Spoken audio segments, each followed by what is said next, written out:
So on a 2007 Avalon, and probably some years before and after, there's a center console cover for your armrest, and it has a sliding mechanism. If you pull on this, the whole thing can slide.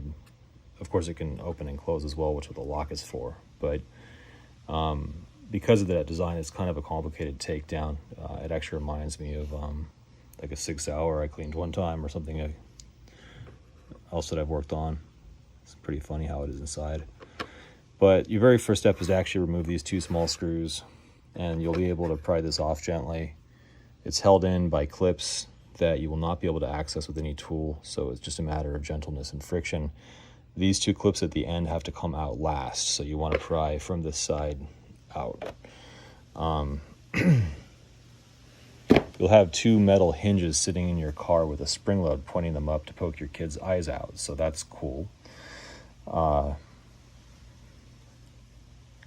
think you can unscrew that whole component from inside of the console if you want to, because I saw one on eBay where that part was there. I just don't know how much trim you have to remove to get there. So that one rides in the back of this car anyway.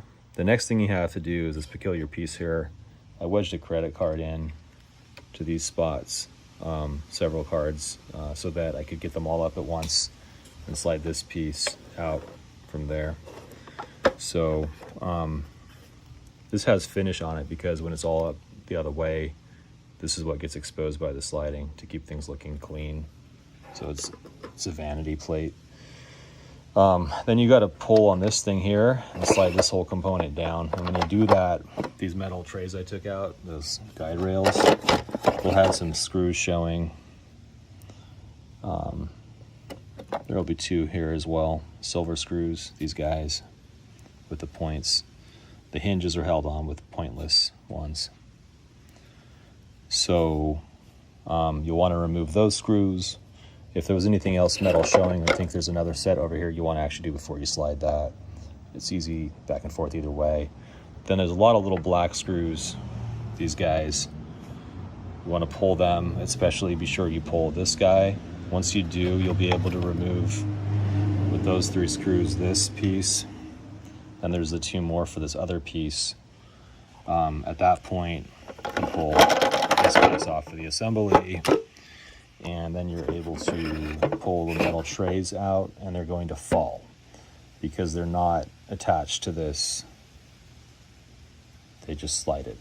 So when that comes out, you're gonna have, pardon the fuzz, that's from something else, but all these little bits of plastic and those metal C-clips, those are game over in my case. It looks like the same issue as the parking brake issue on the Siennas, where they use the wrong kind of grease on the wrong kind of plastic and they got chemically friendly. So when this goes back together, it's not going to have those. And those are kind of they're not a consumable or sacrificial part, but they've been dissolved, and there were supposed to be 4 of those on this with those metal clips to give it low friction and nice glidiness, but that's game over now. There's also this metal lock that sits under this cover that I had to unscrew near the middle of all that. Sorry, too many pieces to try to put back with one hand here. So when you undo this thing, this spring's going to go clink, and these little rubber wheels that are on here, you do not want to lose these. These kind of wiggle out of the mechanism, which is actually as much this part as it is that part. So I'll have a put together video later if I can manage, but it's a lot of trouble to get to this disgusting piece of clamshell styrofoam with 1/1,000,000th of an inch thick fake leather on it. I'm gonna give my try for eBay, but alternatively, your part number is 58955-07010, which should include this whole part, hopefully with color and trim, but that I'm not sure of, so I'll be looking that up. But I'm probably going with the eBay cover instead, as it probably has a little more strength actually. So really fun stuff.